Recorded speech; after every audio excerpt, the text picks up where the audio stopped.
is one of the most expensive and sought after foods in the world. And it looks like this.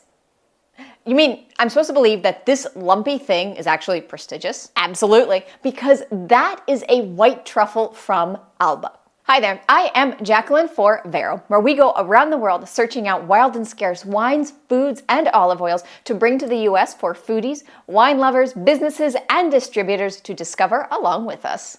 So, truffles. We are not talking about the chocolate kind of truffles here, as delicious as those are, but rather I am talking about a more earthy and savory type of truffle. But what is a truffle? It's basically a strange wild mushroom that grows entirely underground, attached to the roots of trees like a weird kind of tuber. In fact, the word tuber is actually in its scientific nomenclature that we'll get to in a minute. Now, truffles themselves are very diverse. There are black ones, white ones, and several different breeds and types of truffles within those black and white categories. Today, we are really looking at one specific truffle, perhaps one of the more famous ones, the White Truffle of Alba, or Tuber magnatum pico. This is a truffle that I actually have personal experience with, and I'm a fan of. As you may remember from previous videos, I do live in Piedmont in northern Italy, specifically in an area called the Langhe. And it is here in the Langhe where we find the highest concentration of quality for this particular Tartufo bianco di Alba, or the Alba white truffle. The Alba in the name comes from the town that is considered the capital of the Langhe, so to speak. But Alba is another type of capital or mecca too, one for enogastronomy. You see, this area is actually a UNESCO World Heritage Site for its renown of producing stunning wines and amazing traditional foods. We're going to talk about wines in a moment, so hang in there. But first, we're going to look at the truffle itself and why it's so special. So, talking from experience here, the moment you encounter a white truffle from Alba, you know you're holding something special. And really, you know that just from the scent alone. In fact, during truffle season here in Alba, that smell, that truffle perfume, will be everywhere. It wafts through shop doors as you walk down the street, or through dining rooms and restaurants, alerting all of the diners that someone very lucky is about to enjoy a truffled treat. It gives off a unique scent that is hard to describe.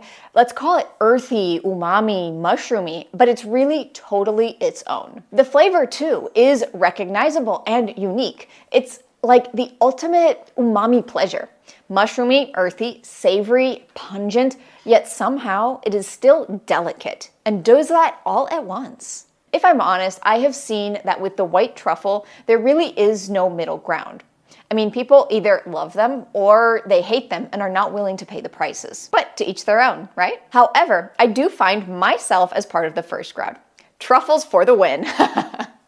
So normally we enjoy truffles on simple foods like carne cruda, a local version of steak tartare, or on sunny side up eggs, or on buttered noodles. The point is that you want a vehicle to eat the truffle, but without covering the flavor of the truffle. I've even seen truffles served on vanilla ice cream, and although I haven't tried it myself, I will say it sounds tempting. In any way that you enjoyed the truffle, however, it's going to be finely shaved, like with the blade of this taglia tartufo. You're going to take your taglia tartufo and you're going to rub it along this side to create fine, even slices.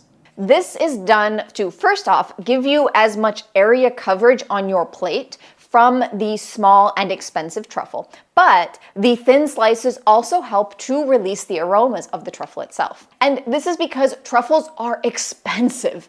Prices are variable, they change every year, and they will even change within the truffle season itself. But let's just say average prices can be between 200 to 400 euros for 100 grams.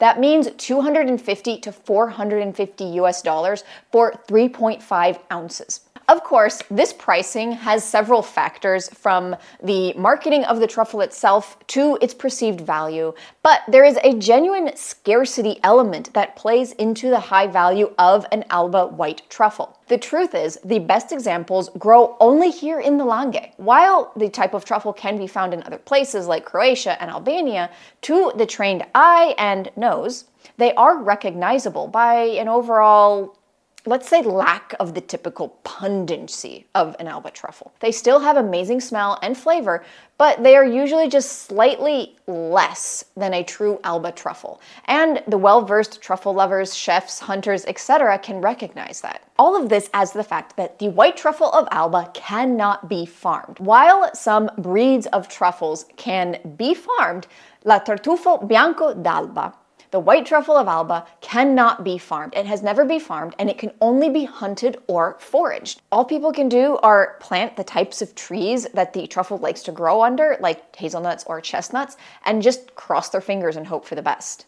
So these two factors, when combined, create a scarcity element that makes a true Langhe-found Alba white truffle a rare delicacy. Now, to find these truffles, let's talk about the hunt. Truffle hunting is actually very well regulated. This is to protect not only just the truffles themselves, but also the environment. First off, here there is a truffle hunting season. Here in the Langhe, the truffle hunting season begins on October 1st, at the time of filming. Up until a few years ago, it was actually around the end of September, but they recently changed that. Before that date of October 1st, people are not allowed to sell truffles, and doing so before that date actually comes with a hefty fine, as some people have discovered. As well, who can go hunt is regulated. Not any Joe Schmo can go out and legally dig up and sell truffles. You need to have a license, which comes with exams and fees. Of course, there are also big groups and organizations that people can join, like sommelier associations for wine lovers,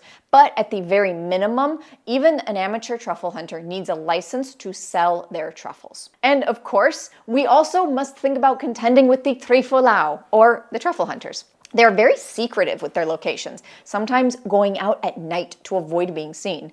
And they are fiercely protective of not only their spots, but also of the local environment around those spots, because they want to make sure that everything stays healthy and in prime condition to make the truffles more likely to grow there.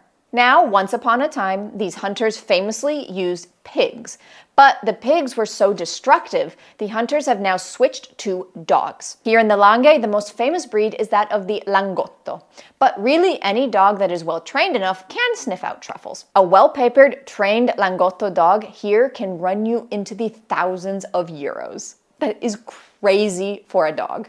During a hunt, the hunter will go out into a forest with their dog, turn the puppy loose, and follow along as the dog runs and sniffs through the bushes. When the dog locates something, it will begin digging, and the hunter will swoop in to grab the treasured truffle before the dog claws damage it. Of course, the hunter will always reward their dog with a small treat to say thank you for their good work. Here in Alba, the truffle season is really special. Of course, it is our busy season for tourism with the fair, but all in all, the crisp fall air, the end of the wine harvesting, the promise of truffles creates a wonderful ambiance in the city. The Truffle Fair here in Alba is an annual festival that runs during the weekends of October and November. There will be donkey racing, medieval flag throwers, and of course, a huge truffle marketplace in the downtown city. But all of these festivities here in Alba are nothing without a little sip of good Langhe wine, paired with truffles, of course. As with a lot of pairings, sometimes the best food and wines are those that grow up together from the same place. So we find that it's probably not a total coincidence that one of the best wine pairings with a white truffle is a Barolo red wine. It certainly is in this area a classic pairing. Now, as much as we love Barolos, we also love to enjoy all Langhe reds with truffles. And luckily for us, Vero producer Aldo Clerico makes some fantastic examples. From his Dolcetto Dogliani or his Juicy Barbera d'Alba, Langhe Nebbiolo, or any of his 3 Barolos that are all from different crus, you can end up with the amazing treat of truffles, and a bottle of Aldo Clerico's wines will be a welcome addition to your meal. Now, you can buy Aldo's wines on verovino.com in the Vero shop or have them shipped directly to your home, or you can contact us for business and distributor pricing. Thank you for joining me today to discover a little bit about truffles. If you enjoyed this video, please leave a like below and remember to subscribe to the Vero newsletter on verovino.com to never miss any great content like the blog that I have linked down below that this video was actually based off of. Of course, you can also subscribe here on YouTube to not miss out on any more fun videos. I will see you with the next video, like this one here, where I talk about Aldo Clerico's Barolo wines. Bye!